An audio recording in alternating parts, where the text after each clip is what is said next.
has travelled to Turkey to examine this impressive construction. By the addition of a moat and subsidiary walls, as we have at Constantinople, you've got defence in depth with a very good chance, as long as you've got enough defenders, of keeping the enemy at a safe distance. And between each wall was a gap called a peribolus. If attackers could make it past the first wall, they were then caught in a killing zone, trapped between the two cliffs of stone. Constantinople was a wealthy and tempting prize, but these walls were so dominant and defendable that no army was able to capture the city for over 1,000 years. If the forces were evenly matched and there was plenty of food within the city, it could hold out practically forever. But by the 15th century, hundreds of years after the fortifications were constructed, the world was a very different place. A new emperor, Constantine XI, was on the throne of the city and the empire. But to the south and east, a new religion was growing in power: Islam. Islam had conquered most of the lands around Constantinople, leaving a tiny island of Christianity surrounded on all sides. They had managed to encircle it. They controlled all the eastern coast of the Bosphorus. They controlled the hinterland in the west. They could put a complete cordon around the city. Constantinople was the last Christian outpost in the East Mediterranean. Among the tribes that had been converted to Islam were the Ottoman Turks. The Turks were a Central Asian tribe that, due to infighting and rivalries and population pressures, expanded to come west, finding the borders of the old Roman Empire. The leader of the Turks in 1450 was Sultan Mehmed II. He'd formed the idea that Constantinople would be the crowning glory of his sultanate, and he wasted no time in preparing in his mind how he would go about this great undertaking. Mehmed was not to be underestimated. Being dynamic, aggressive, enthusiastic, ambitious, he was obviously going to get into action as soon as he'd gathered his forces. He could also tap into the Islamic concept of jihad. Islam is an expansionist religion. That was the message of the Prophet Muhammad, to go out and spread that word, just as Christianity is an expansionist religion, sending missionaries all over the world.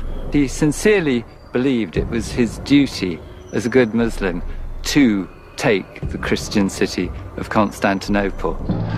Mehmed began preparing for war. He wasted no time preparing his huge army. Behind their walls, the tiny Christian population of Constantinople watched helplessly as thousands of Muslims rallied to the call to arms. There was a sense of impending doom. The attack was coming soon, and they didn't know if they would be able to resist it, despite their splendid walls. And this was Mehmed's problem: how to breach walls that history had shown to be unconquerable. The ambitious and ingenious Sultan turned to new technology: the cannon. What Mehmed the Conqueror did was he employed a Hungarian gun founder called Urban. Urban proposed using a new Western technology, the mega cannon, also known as a bombard. Building a bombard was a major undertaking. It was right at the limits of the possibilities of late medieval technology. The technical skill required was extremely high. This was a new weapon and a very important one, but the size of the cannon was critical. This was in a new league. It was a different category of weapon. It was something so ginormous that they didn't know how to defend against it. Mehmed had commissioned not just any bombard, but the largest one the world had ever known. Ancient Discoveries is conducting a unique experiment with this historic cannon. Nothing like it has been fired for hundreds of years. Our experts will recreate the explosion that changed the world.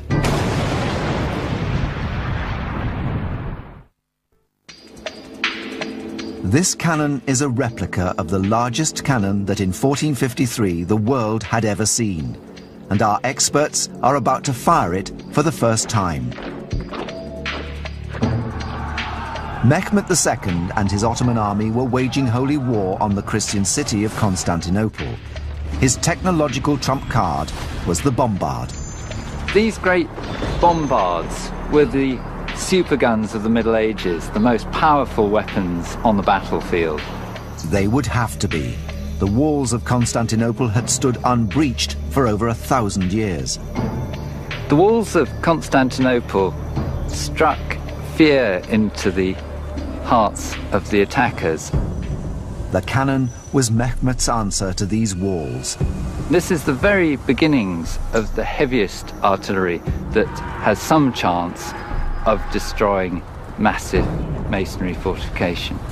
Mehmed threw everything he had at the project. He poured resources into developing the most powerful bombards he could. Don Mansfield is an expert in firing these weapons. It's a muzzle loading piece, that is to say that it's loaded at the muzzle itself. And when we load it, it has to go right back into the main powder chamber at the back here. The ball itself is then loaded again into the muzzle and rolled back. We're going to use an igniter today, a match, electric match, and that will set that off from some distance up on the hill there, and that keeps us all safe and sound just in case anything goes wrong. The 8-metre-long bronze gun was cast in 2 sections, which were screwed together. 400 men and 60 oxen were needed just to move it. On the day the cannon was to be tested, no one knew the impact it would have. A witness to the siege, named Dukas, described the mood in the camp. Public announcements were made to advise everyone of the loud and thunderous noise which it would make, so that no one would be struck dumb by hearing the noise unexpectedly, or any pregnant women miscarry. The immense weapon could hurl stone balls weighing up to 700 kilograms over 1.5 kilometers. These things were so massive, and I think always had such an awesome power just from their visual bulk and mass. Thus, the cannon was a weapon even before it was fired, a psychological one. Mehmed's bombards alarmed the defenders of Constantinople because they'd never seen anything like it before.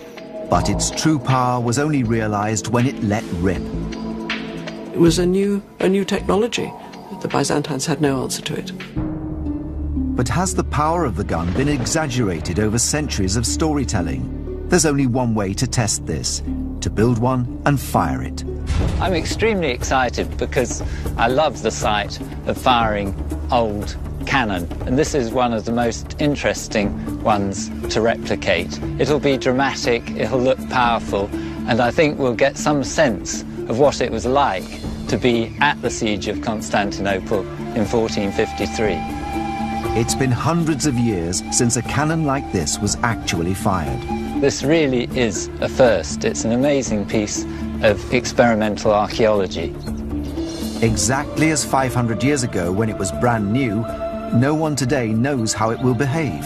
Every time it was fired, he was afraid it would crack because the force of gunpowder required to throw this absolutely enormous cannonball that was bigger than anything anybody had ever seen, and the fact that it could be thrown such a long distance, that meant that it was a really invincible power.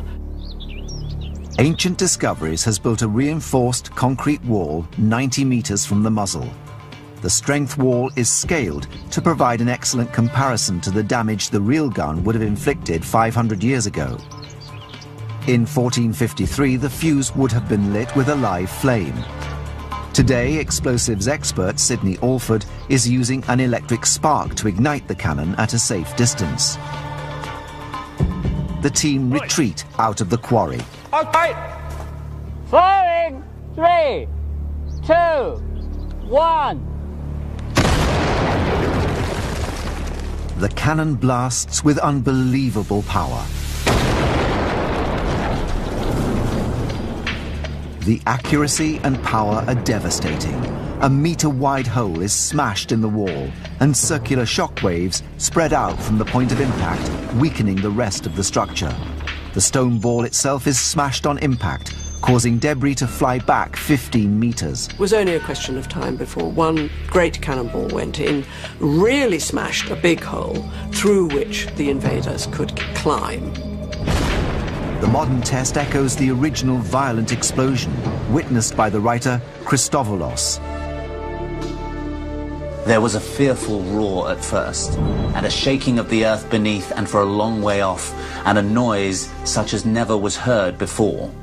Then, with an astounding thunder and a frightful crashing and a flame that lit up all the surroundings and then left them black, the rod, forced out from within by a dry, hot blast of air, violently set in motion the stone as it came out. And the stone, borne with tremendous force and velocity, hit the wall, which it immediately shook and knocked down, and was itself broken into many fragments and scattered, hurling the pieces everywhere, and killing those people happening to be nearby. But Nick Hall wants to collect scientific data about the true power of the impact. Because a cannon like this has never been fired in our lifetime, this experiment is invaluable for ballistics experts and military historians.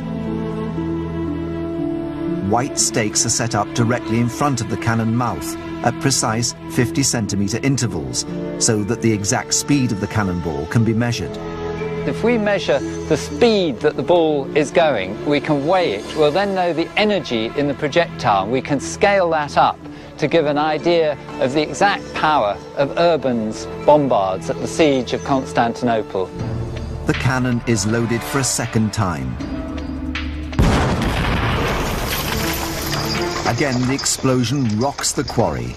Again, the accuracy is exact, and further damage is inflicted on the Constantinople test wall. But can it be measured? The ball destroys the sticks at a rate of 1.2 milliseconds per 50 centimeters. The mathematical formula for energy of a projectile tells us that a ball weighing 45 kilos and moving at 260 meters per second will smash into its target with 1,521 kilojoules of energy. This is greater than the energy delivered by many modern tank shells. This is a real vindication of medieval technology. With careful placement of his cannon, Mehmet brought the city of Constantinople to heel in just 8 weeks. The fall of Constantinople in 1453 is a tremendously significant event. History was changed forever. An Islamic sultan had captured the prize of Christianity and stood on the steps of Europe. The conquest of Constantinople became a blueprint for the way that the Muslims would attack major centers in the West. And of course they were going to be attacked again and again and again. And if they could have conquered all those cities, they would have imposed Muslim rule. And what happened to Constantine and the city itself? He died in the fighting. So he went to his death defending the city, and that was a martyr's, the cause of the martyr, and he gave his life for Christianity and his city. Yet Constantinople, a settlement for 10,000 years, lived on.